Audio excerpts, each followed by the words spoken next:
Hey guys, here's the review for the Chapter 8, that's the rational functions section of the final. We're talking about problems 4, 6, 16, 38, and 39 on the final review. This is actually not review 1, I believe this is review 3. First up, we've got a simplification. Really what this means is we got to do some factoring, and we got to figure out what's going on as far as what can be reduced. This is a multiple choice question from the review and will be on the exam. And what you're going to have to do is to factor it, state any restrictions on the variable, and then you're going to have to reduce it. So let's start out by factoring each piece of this. Up top, we've got a squared plus 6a plus 5. We're looking for things that, and we're going to multiply those two together. So a times c, it's unfortunate that our variable is also a, is 5a squared. We're looking for things that multiply to 5a squared. And our b term is going to be 6a. So things that multiply to 5a squared and add up to 6a. And we start listing things that multiply to 5a squared. Well, I know 5 times 1 is 5, and 5 plus 1 is 6. Holy math! On the first try, we got something that both multiplies to 5 and adds up to 6.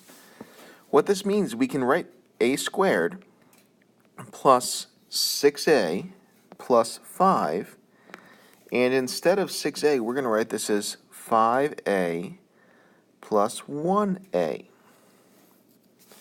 And from this point, we can factor by grouping. My first two, a squared plus 5a, have an a in common. Leave me with a plus 5. And my second two, and in that case we are looking at 1a plus 5, don't have anything that we can divide both of those by. So what we tend to do is to write the 1 on the outside and then the a plus 5 on the inside. I'd like us to notice that both of these terms have an a plus 5. We're going to factor that out to get a plus 5. And then the leftovers are a plus 1. The top of this fraction factors into a plus 5 times a plus 1. Now let's look at the bottom of this.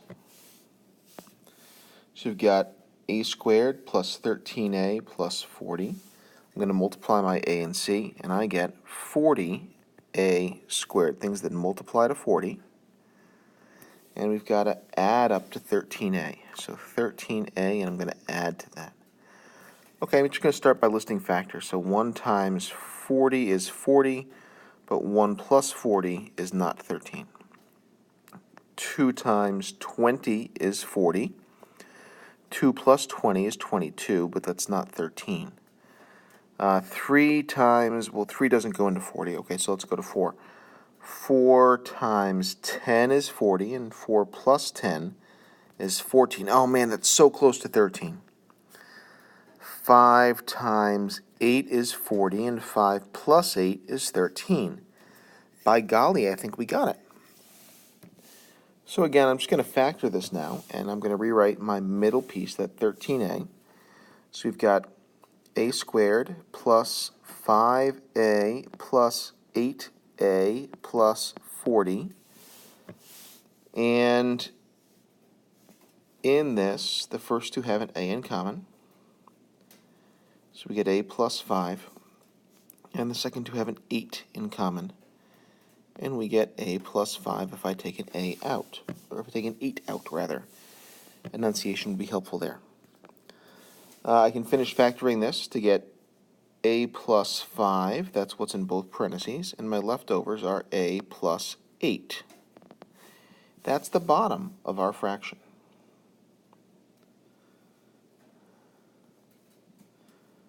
Okay, we have one other piece that we need to take care of before we can do some canceling. I know we are getting excited, but I don't want to jump the gun here.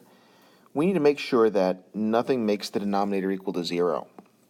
That means, and these excluded values are, that a plus 5 cannot equal 0. In other words, a cannot equal 5, and also that a plus 8 cannot equal 0. That means that a cannot equal -5. Oof. A cannot equal -8. You could have taken the opposite of those two numbers, and that would have been okay. Okay. The last piece of this is that I'm going to notice that we've got an a plus 5 on the top and the bottom. We can cancel those buggers out, and we're left with a plus 1 over a plus 8. Looking at my answers, a plus 1 over a plus 8, D is okay, A is not, I'm sorry, C is not, A is not okay, it's negative, and B is okay. I'd like you to notice that the difference between B and D is that B has both of those values that are excluded. D has -5 but +8. So B is our answer, and D is incorrect. As a side note, I'd like you to notice that if you take a look at these excluded values, with an a plus 8 on the bottom, you know that a cannot equal -8. So if you find one that doesn't have that, like this one, you could have crossed this answer out before you even began. You still have to do the factoring out and do all that stuff, but that's one way you can use the multiple choice to kind of help you with these situations. Next up, we're going to do some dividing, and we've got to do some factoring, and we've got to understand how dividing works. The first thing I might do is take care of the division part, just so I don't have to deal with that later. You guys seem to like the acronym keep, change, flip, where we keep the first fraction the same, we change the second fraction to we change the sign to multiply, and then we flip. We take the reciprocal of that third piece. And that's just understanding that multiplication and division are reciprocal operations. So we get x minus 6 and x plus 6 on the bottom there. I'm going to rewrite everything on the other side. And to help me factor the bottom part, I'm going to add a plus 0x in here, so this is a trinomial. It makes it a little bit easier if I don't understand that this is a difference of two squares, which is the fastest way to do this. Okay, factoring the top part, we've got x squared plus 9x plus 18. That's going to be 18x squared. That's going to add up to 9x. Things that multiply to 18x squared, that's 1 times 18, that adds up to 19, okay? 2 times 9 adds up to 11. 3 times 6 adds up to 9. Because there's no number out front, we can use the factoring shortcut if you'd like, and instead of doing x squared plus 3x plus 6x plus 18 and factoring this by grouping, which you certainly could do, you're going to find you can put these in your parentheses as the factors, so that this would become x plus 3 and x plus 6. Similarly, I'm going to find things that multiply to 9x squared. That's going to be x squared times -9, and add up to 0x. Things that multiply to -9, -1 times 9. No, 2 doesn't work. 3, okay, -3 times +3. And what do you know? Those add up to 0. Again, I could factor this by grouping. X squared minus 3x plus 3x minus 9, and that would let me factor this thing appropriately.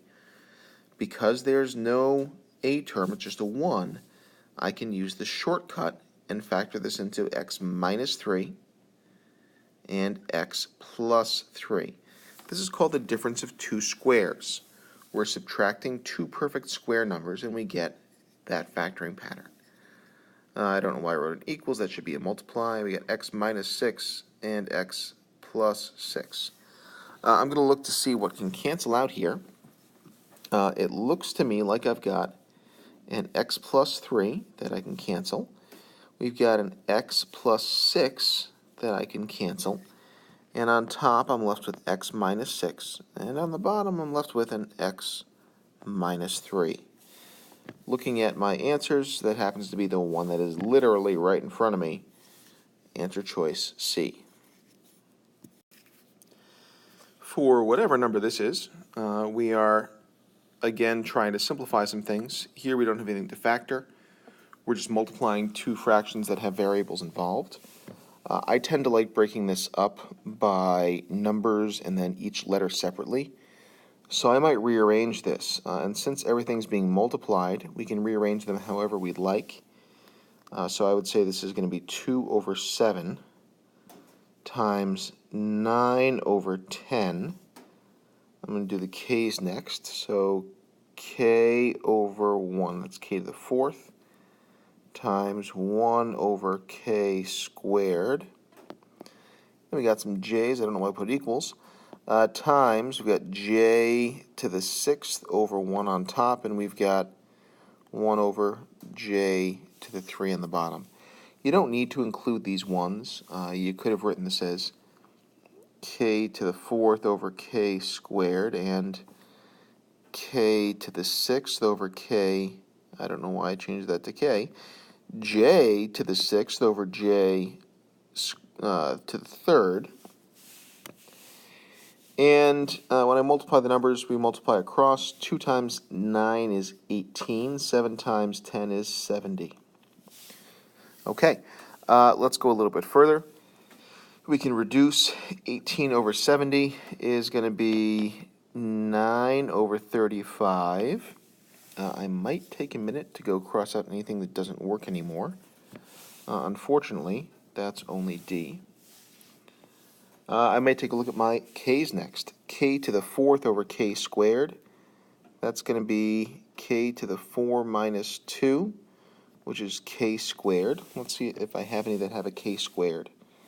Well, A doesn't, and B doesn't, but C does. So right now, C is looking like our answer. Let's just double check with our last value. And we've got j to the 6th over j to the 3rd. That's 6 minus 3 for dividing. And our final answer is going to be 9 over 35. K squared j to the 3rd. And that's exactly what we had in C. The reason that these excluded values are here is because in the original problem we had both k and j in the denominator. That means if I were to plug 0 in for either of those, our problem would be divided by 0, and that's not okay. I'd also like you to notice that all 4 multiple choice answers include that as an answer. So this is not a problem where that's going to help you decide the answer. In fact, if you try to go down that path, you might end up being confused by that. So if you see something that the restrictions on the variables are the same in all 4, you can kind of ignore that strategically and just worry about the problem itself. And last up, we've got a solving a rational equation problem. The big idea here is you've got to find some common denominators. Based on our understanding of difference of two squares, which is that these are two perfect squares, we're going to do the shortcut for factoring this guy, and that's going to be x plus 2 and x minus 2. Just like we saw in the previous problem, that was x squared minus 9 became x plus 3, x minus 3.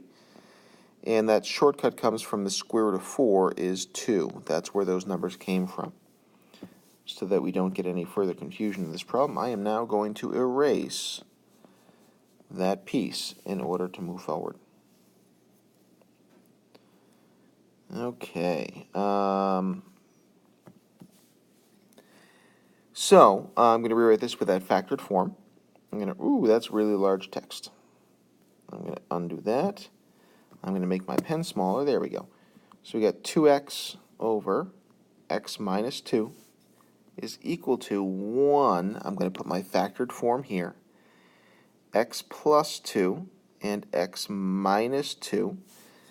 And then what I'm going to do is I'm going to write this 1 as a fraction, 1 over 1, just so we understand that all of these are fractions. In order to solve this, I've got to find some common denominators. The way that I like to do this is to look at each of the denominators and fill in the missing pieces. So we've got x minus 2. My second fraction also has an x minus 2, so that piece is not missing. My third fraction does not have an x minus 2, So it's got to get 1. And what I multiply on the bottom, I've also got to multiply on the top. Okay, the next piece I haven't used is x plus 2. This guy does not have an x plus 2. What I do to the bottom, I've got to do to the top. And we already said that one had it. This one does not have an x plus 2. So what we do to the bottom, we've got to do to the top. At this point, I notice that all 3 of my denominators are the same. We said in class that what we're really doing is multiplying by that common denominator, but the effect is we can cross out all of those common denominators and you're left with x plus 2 times 2x is equal to 1 plus x minus 2 times x plus 2. I'm going to do some distribution, and we get 2x squared plus 4x is equal to 1 plus x squared plus 2x minus 2x and minus 4. Hey, that's just that original denominator that we had. I could have strategically not multiplied that out and maybe gotten to the same answer. Okay, we've got a quadratic equation. We've got stuff on both sides. I'm going to bring everything to one side. I'm going to minus x squared, and we got 1x squared. I'm going to, okay, there are no x's, so I'm going to just write plus 4x. And I'm going to, look, if I combine these two, 1 minus 4 is going to be negative 3. And if I add 3 to both sides, we get plus 3 is equal to 0. And by golly, that looks factorable. So for the second time in this problem, we have to factor something. I'm looking for things that multiply to 3x squared and add up to 4x. That's going to be 1 and 3. This is going to factor into x plus 1 and x plus 3. In other words, x equals negative 1 and x equals negative 3. To check for extraneous solutions, really what we're looking for are domain issues here, but I'm just going to plug them back in. That might be a little bit easier for us to deal with in trying to solve this equation. So if I've got x equals negative 1, that becomes negative 2 over negative 1 minus 2 is negative 3. Oh, good, lovely fractions. We've got 1 over, and negative 1 squared is positive 1, minus 4 is negative 3. Again, I'm plugging this back into the original. Plus 1.